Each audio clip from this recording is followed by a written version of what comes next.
J'ai je crois plus que doré même là, tu vois. chez moi à la j'ai maison, bien un entendu. peu. Ouais. Et une fois, on s'est mangé une ravine. Voilà. Voilà. C'était une épreuve du championnat qui ne comptait pas quand même, c'était Voilà. un Saint-Jean. On a profité de cette épreuve qui ne comptait pas dans les points pour Pour aller prendre des visiter, risques. Un pour aller peu plus visiter que les d'habitude. ravines. Ce qui m'intéresse le plus dans ce sport, ce n'est pas forcément le résultat, mais c'est plutôt la bagarre et ce qu'on vit pour y arriver.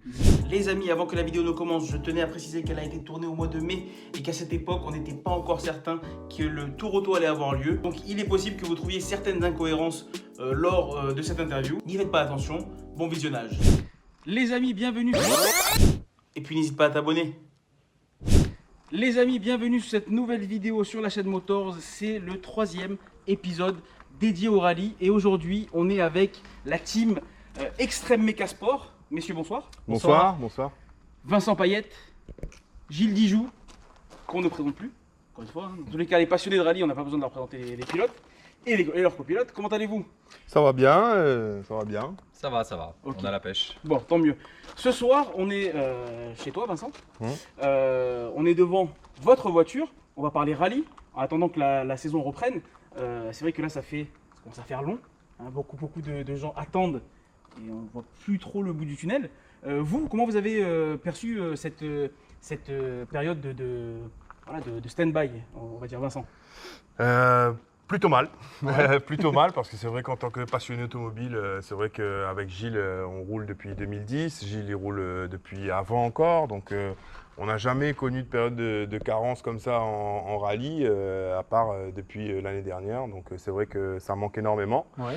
Après, contexte sanitaire, crise sanitaire, tout ça, c'est compréhensible. Mais malheureusement, c'est compliqué, on le vit un peu mal parce que ça nous gratte, quoi. Ça nous gratte, concrètement, ça nous gratte sincèrement. Je comprends. Et toi, Gilles, alors, toi, tu bosses à côté. Moi, je bosse mais, à mais toi, en tant que pilote, ça je fais du vélo, je fais de la course à pied, je vais courir tous les matins, voilà quoi, je compense comme je peux, mais effectivement, ouais, ça manque énormément et c'est pour ça qu'hier dimanche, il y avait un petit roulage de Jap 974 sur Saint-Leu, on allait faire un tour. Ouais. On n'avait jamais roulé sur Pifto, donc j'ai fait un petit tour, regardez comment c'était sympa, on s'est amusé quoi. T'as retrouvé un petit peu les sensations de Dur de se remettre dedans, le temps de s'habituer avec l'auto. Je suis parti avec des pneus super durs, donc ça bougeait beaucoup. C'était un peu le but, hein, c'était d'avoir quelque chose d'un peu instable et de retrouver les réflexes. Mais ça revient petit à petit, mais malheureusement on a cassé un cardan, donc on n'a pas, on n'a pas concrétisé l'affaire. Mais dans l'ensemble, c'était très sympa de retrouver le volant, retrouver les amis, retrouver l'ambiance. Voilà, tout ça, ça manque. Le rallye, c'est pas uniquement être dans la voiture, hein, c'est aussi une ambiance autour. C'est des soirées, c'est des rencontres, c'est des échanges avec des passionnés, c'est des rigolades à pas d'heure pour préparer la voiture. Donc c'est tout ça qui manque aussi avec. Ouais, Quoi. C'est pas uniquement c'est une rouler. ambiance générale qui manque. Exactement, D'accord. c'est une famille, hein, voilà. Bon, on comprend. Je profite juste pour rebondir sur ce que tu viens de dire. C'est également un public. Et là, on entend comme quoi il n'y aura pas de public sur les prochains rallyes 2021. Est-ce que c'est très, très compliqué à gérer à La Réunion le fait de ne pas autoriser les publics parce qu'il y a des accès de partout. ouais, Et on va sécuriser évidemment, 100% des accès, c'est voilà, impossible. voilà, beaucoup de passionnés, des accès de partout, donc c'est très compliqué de gérer le public. Hein. Évidemment, nous on a envie de rouler, on préférait qu'il y ait du monde. C'est sûr.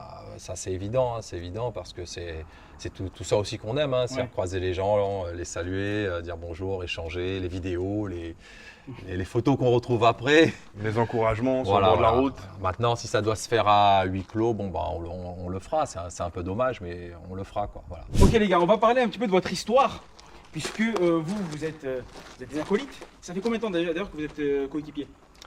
Alors 2011. 2011, donc ça fait 10 ans. 10 ans, pile. D'accord, 10 ans. Et en 10 ans, comment ça s'est créé, comment vous êtes rencontrés déjà? Et puis comment s'est développée votre complicité ensemble? J'étais en fait, je suis un petit peu plus jeune que Gilles. Donc Gilles Un petit peu. Gilles a une dizaine d'années de plus que moi. Donc moi, je suis arrivé un petit peu dans cette aventure en tant que jeune passionné d'auto, venant d'avoir le permis. Je n'avais même pas encore le permis au départ. Donc j'ai intégré un petit peu le groupe des Joyeux Lurons de Gilles Dijoux et toute la clique. Il roulait avant avec Gianni Fontaine. Donc c'est vrai que j'ai aidé une année à peu près sur sur l'assistance. C'était Donc, l'époque de prépa la cour. C'est ça. On salue Daniel, Alexandre, Malbix, Ouais. Malbar, tout La ça. team d'antan. Voilà, Il fut les jadis anciens un avec jour, les on Nico, disait. Nico Bob, Nico Perrin, tout ça. Ouais, Voilà. c'est ça. Donc il y a eu une belle période. Donc ça a commencé d'abord dans l'assistance. Gilles a débuté sur une 106 XSI au départ. Il y a eu une période de transition lorsqu'il a changé de voiture. Il est passé en N2 avec la Saxo. À l'époque, c'était la belle époque. Il y avait les challenges, etc. Donc Gilles et l'équipe, ils ont décidé de monter une Saxo pour faire partie du challenge Citroën. Il a eu une année de flottement par rapport à son copilote qui s'était mis un peu en retrait. Ouais. Donc il y a eu l'année 2010 où Gilles n'a pas roulé, mais nous on a gardé cette envie de sport auto, de rouler, etc. On est resté un an à bricoler nos voitures qui roulaient sur la route, etc. Et du coup, j'ai proposé mes services à Gilles en lui disant que j'étais super motivé pour monter un projet, pour rouler avec lui, etc. Et depuis 2011, on a toujours roulé ensemble, donc voilà, ça fait 10 ans, on en a vu des vertes et des pas mûres, et on a surtout vécu de très bons moments, on a vécu de très très bons moments dans l'auto, donc Gilles m'a tout appris dans ce qui est du monde du rallye et de la mécanique et de l'automobile en général, hein. Donc je dois une faire chandelle à Gilles, et si on est là aujourd'hui, c'est grâce à lui, c'est peut-être aussi grâce à moi, c'est peut-être surtout aussi grâce à l'équipe, grâce à tous ceux qui sont derrière nous, qui nous ont permis d'être là où on est aujourd'hui, malgré les budgets moyens, on va dire, avec une petite auto. C'est considéré aussi comme une petite auto, hein. On a toujours été dans le groupe N. Au fur et à mesure, on a assemblé le puzzle qui nous a permis d'être là aujourd'hui, d'avoir fait des résultats, etc. Et l'osmose, elle est là, hein. Sinon on ne serait pas là à discuter encore avec vous ce soir, quoi. Exactement. Bon, tu parlais de verte et de pas mûre, tu parlais de catégorie de voiture. On est devant justement votre véhicule. Ouais. Est-ce que vous pourriez tous les deux nous parler de cette voiture, nous dire c'est quel modèle, etc. Et nous montrer un petit peu ses spécificités, l'intérieur, etc. D'accord. Ouais, qui s'y Bon, colle. moi, je vais m'y coller. Bah, hein. très bien. Allons-y. À la base, c'est une Clio RS, Ouais. phase 1 de 172 chevaux, qui a appartenu à l'époque à Marjan Moreau, qui est passé avec Idriss Gangat, avec les Dupuis.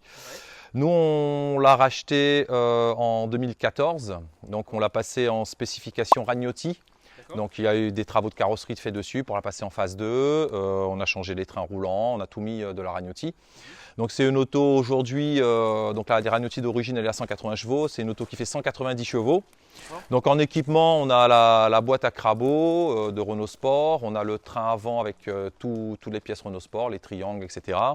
On a le train arrière de la Ragnotti avec la grosse barre stabilisatrice. On a... Justement l'intérieur. On va y jeter un petit coup d'œil. Ok.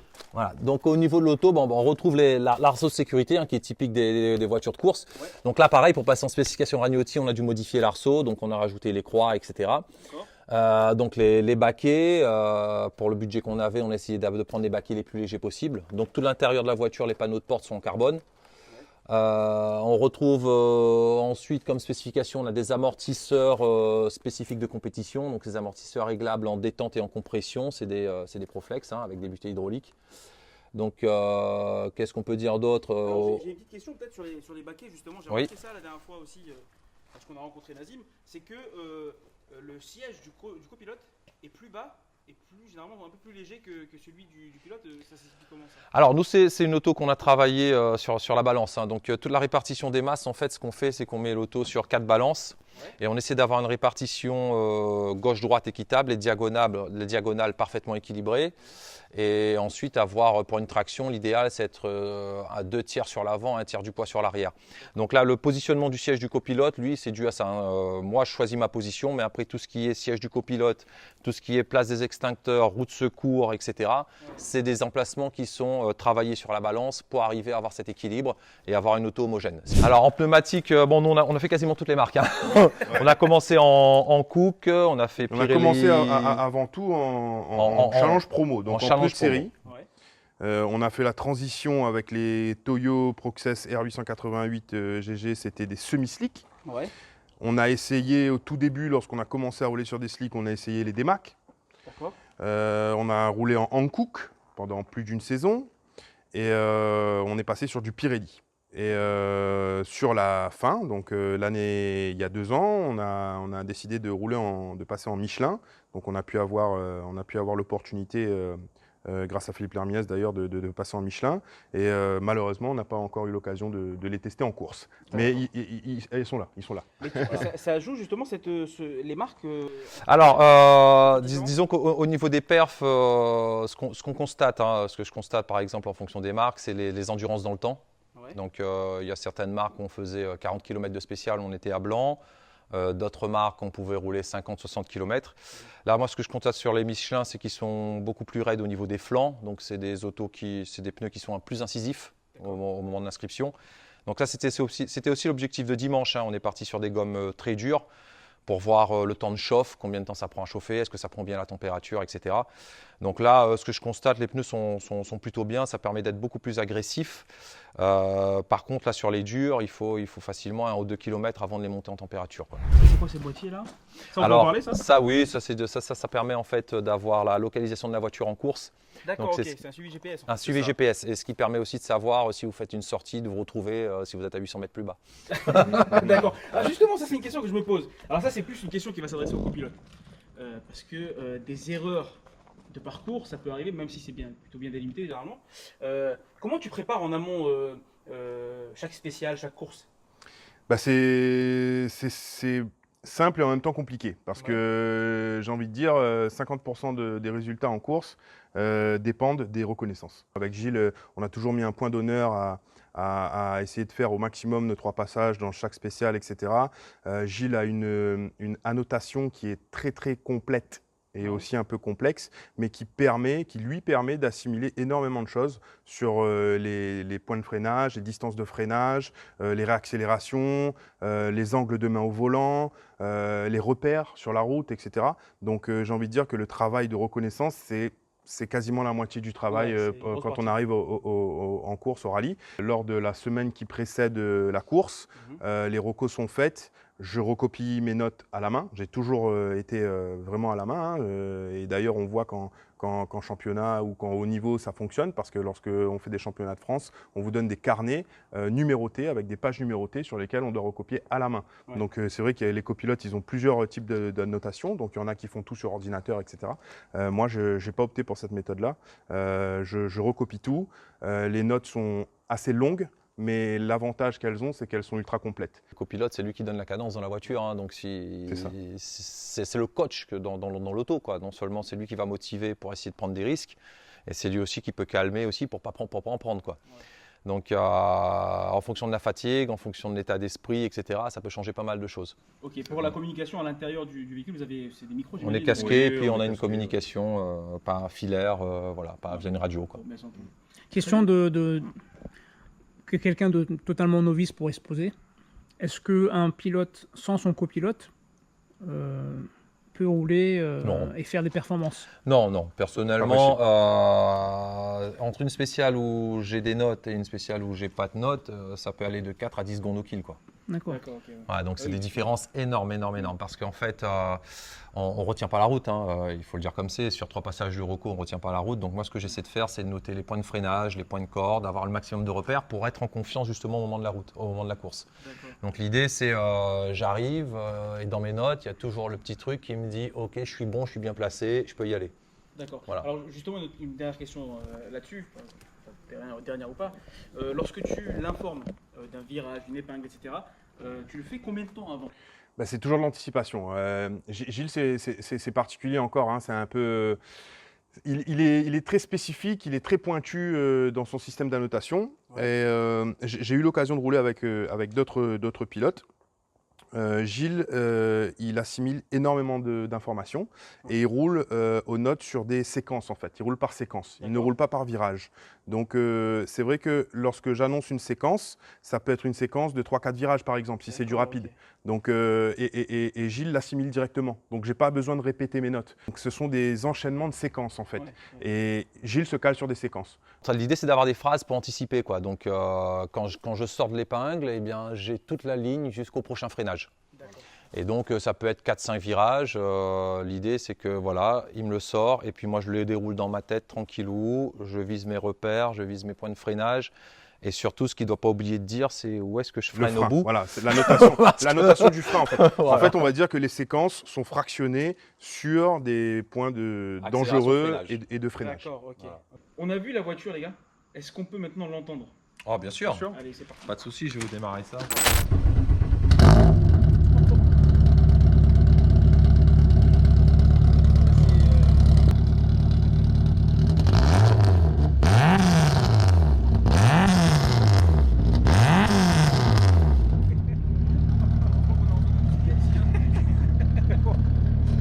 T'as entendu ce bruit là? Ah, j'ai je crois plus que d'oreilles même là, tu vois. chez moi à la j'ai maison, bien on entendu. Ouais. On va jeter un coup d'œil sous le coffre. Sous le capot. Sous le capot, pardon. Donc ouverture, bien sûr. Donc là, c'est des éléments pour sécuriser. Hein. Donc on a des attaches pour éviter que le capot s'ouvre en course. Targets. Voilà, c'est des targets. Ça, c'est obligatoire. Hein. Ouais. Ces éléments de sécurité. Ça serait ennuyant sinon. Donc au niveau du moteur, eh bien, c'est l'environnement d'une Clio RS classique de 180 chevaux. Hein. Donc on retrouve tout comme d'origine. La seule différence, nous, c'est le boîtier ici. Donc à l'intérieur du boîtier d'origine, il y a un calculateur programmable qui a été monté. Voilà pour ça. Bon, après, on a des supports moteurs renforcés, évidemment, pour encaisser un peu les chocs. C'est un moteur qui a été refait en 2015 entièrement. Et qui, depuis, Tourne toujours. Comme une Comme une horloge. horloge. Sans problème. Hein, voilà. Depuis 2015, c'est une auto qui n'a quasiment pas connu d'abandon. Une fois, on a cassé des goujons de roue. Et une fois, on s'est mangé une ravine. Voilà. Voilà. Mais c'était une épreuve du championnat qui ne comptait pas quand même. C'était un Voilà. rallye de Saint-Jean. C'est un rallye de Saint-Jean qui comptait pas. Justement, on a profité de cette épreuve qui ne comptait pas dans les points pour Pour aller prendre des visiter, risques. pour un aller peu plus visiter que les d'habitude. ravines. Ok, tout à l'heure Pascal faisait le malin. Il me parlait de ces deux petites manettes Tirettes. d'ici. Est-ce que vous pouvez nous, pour ceux qui ne connaissent pas, hein, comme moi juste avant. Alors les deux tirettes sont obligatoires. Il faut qu'on puisse couper toute L'alimentation toute électrique. l'alimentation électrique de l'auto à partir de l'extérieur en cas de sortie pour éviter des départs de feu, etc. Donc une tirette permet de couper le coupe-circuit. Hein, c'est un câble qui relie au coupe-circuit. Et là, je coupe directement l'alimentation. Et l'autre, c'est pour l'extincteur. Donc en cas de feu, n'importe qui peut arriver, tirer dessus et enclencher les extincteurs pour arrêter le feu. Et Bah, ces écoutez. ces deux manettes, tu as exactement les mêmes à l'intérieur. Alors à l'intérieur, oui, moi j'ai le coupe-circuit qui est à ma portée là. Et À côté du frein. Et la tirette qui est au niveau du siège ici. Au répartiteur. Voilà. mais j'arrive à voir. Voilà, et la tirette est là. Voilà. Ok, on va voir la salle des trophées. Ça marche. On est toujours avec la team Extreme Mecha Sport. On est maintenant, les gars, dans votre bureau. En fait, c'est l'arrière-salle, on envie de dire. Est-ce que c'est ici que vous préparez les rallyes ou pas du tout? Non, on est plus dans le garage. Là, c'est le bureau de Vincent, Voilà, c'est ici qu'il bosse tous les jours. Voilà, c'est ici que je bosse, c'est ici que j'essaye de trouver des partenaires, c'est ici que je bosse sur la partie administrative de tout ce que demande une association. Parce que c'est quand même une association, c'est quand même de la paperasse à gérer, c'est quand même pas mal de choses à gérer derrière. Et c'est moi qui m'y colle. Là, on est devant une table qui est ornée de trophées et de titres. Donc c'est un peu votre palmarès. Il y a toutes les coupes là ici? Non, il n'y a pas tout, on doit en avoir une soixantaine. hein. Non, D'accord. en toute modestie, on ne pourrait pas faire rentrer toutes les coupes ici. Donc, D'accord. c'est un peu chez Gilles, un peu à la maison, Ouais. un peu partout en fait. Ouais, j'imagine que c'est des choses qu'on aime garder. Je sais pas, est-ce que vous pourriez nous évoquer quelques trophées qui ont été marquants dans votre carrière jusqu'à aujourd'hui? Ben, c'est simple, là regarde par exemple, t'as la coupe pour Gilles, premier groupe N en 2017, donc faut savoir que on a été champion groupe N Tiens, vas-y, passe là. sur 4 ans, donc pour ma part 5 fois, mais Gilles a été champion groupe N 4 ans, Ouais. donc effectivement il y a eu 4 de ces trophées de champion groupe N. Mhm. Il y a une année où on a fini au général 4e. Ouais. Donc, je me rappelle d'ailleurs Christophe Vassor un tout 2015. petit point. 2015, ouais. D'ailleurs, j'ai ma coupe de 2e du championnat de la Réunion des copilotes en 2015. Ouais. Général, hein. Général. Donc Ouais. toutes Général. catégories confondues. C'est ça. C'est C'est ça. Avec notre petite auto, donc c'est quand C'est quand même, même une belle performance. bien, ouais. C'est super plaisant. Ouais. Effectivement, ouais. Alors tu m'as montré tout à l'heure un trophée qui est on va dire historique un petit peu pour toi. C'est ce trophée qui est là-bas. Ouais. Est-ce que tu peux nous en parler un petit peu? Oui, en fait, c'est simple, c'est mon premier trophée de la saison 2011. Ouais. Donc Ouh. ouais, à tes tout débuts. Voilà. Donc où on a été champion de la coupe promo, donc en pneu de série. D'accord. Voilà. Donc Donc ça motive pour continuer ça. c'est ça. Donc ça, première année de rallye avec Gilles. Ouais. Donc on a fini champion promo et champion du N2. Du N2. On tourne vers là-bas. On voit qu'il y a une voiture dont on n'a pas parlé. Ouais. C'est une Clio 3. Ouais. R3 Max, ouais. R3 Max. Est-ce que tu peux nous en dire plus un petit peu sur ce véhicule Non. et cette photo? Bah sur les finales, j'ai couru la première finale à Mende sur une 106, à Châteauroux sur une 206, puis Ouais. on a fait toutes les finales avec Vincent, depuis que je roule avec Vincent, sur des Clio R3. Tu nous parles de finale de championnat en métropole. Métropole. Oui. Métropole. Alors ce qui se passe, c'est qu'au niveau de la Coupe de France, c'est la Coupe Voilà, de pour les France. gens qui connaissent pas justement, comment Alors ça se passe? l'organisation est suivante. Coupe de France, il y a un classement par comité en fonction des régions, et les premiers de ce classement donc sont qualifiés pour participer à la finale. Donc déjà accéder à la finale, c'est une performance. On D'accord. va rouler régulier pendant un certain nombre de rallyes. Donc vous, en tant que binôme, combien de finales vous avez fait en métropole du coup là? Alors tous les deux, on en a fait 5. 5 ensemble. Ok, Voilà. Et moi, en tout, j'en ai fait 7. ok. D'accord. Voilà. Et donc, comme je disais, nous à La Réunion, on a un championnat, mais il faut savoir que le rallye amateur en France n'a pas de championnat. L'objectif de la saison, c'est accéder à la finale. Ouais. Et donc, les mecs, ils arrivent, ils ont les dents qui rayent le parquet. Au bout de la 3e spéciale, on retrouve des boîtes à sardines partout dans le champ. Les gars se prennent des boîtes pas possibles. Donc, c'est vraiment une ambiance particulière parce que c'est des passionnés. Ouais.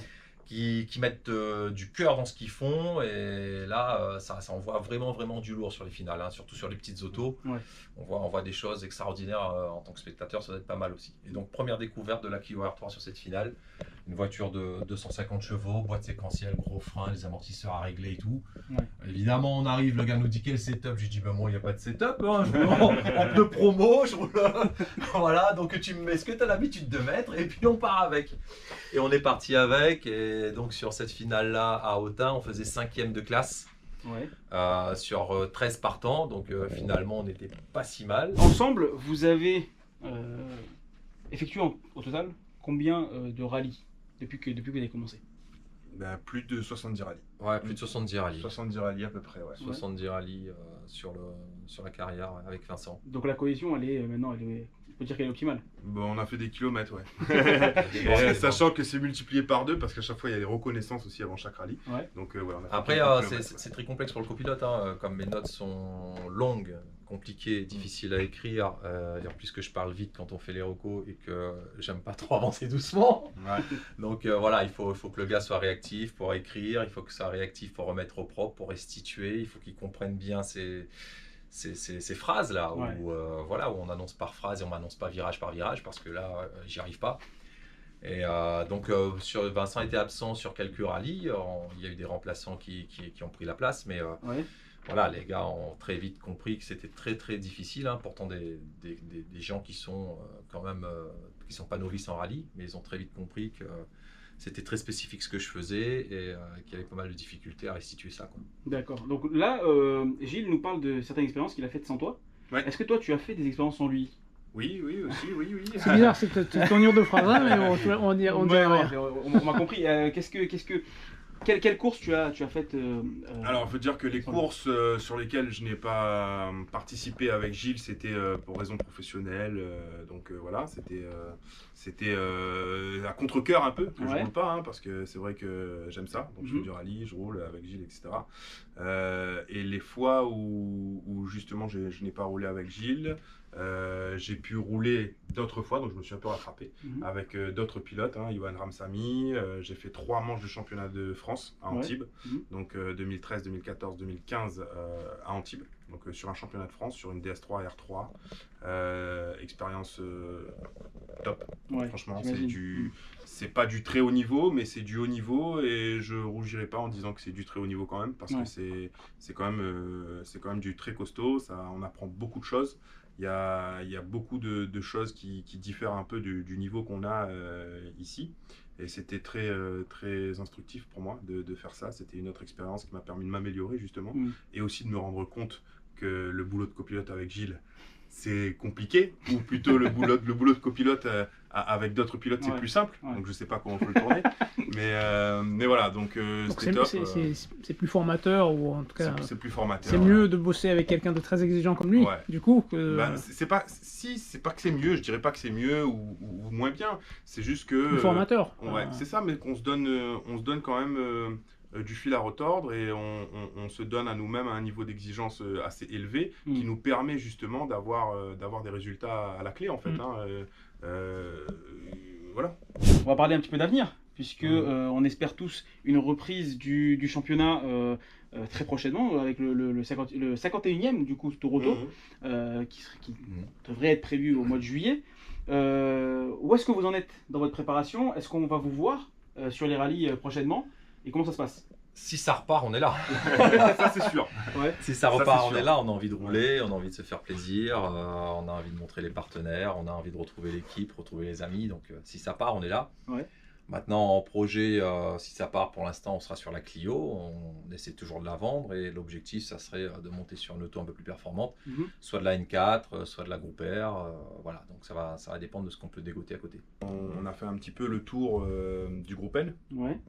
On a de belles expériences sur le groupe R en métropole.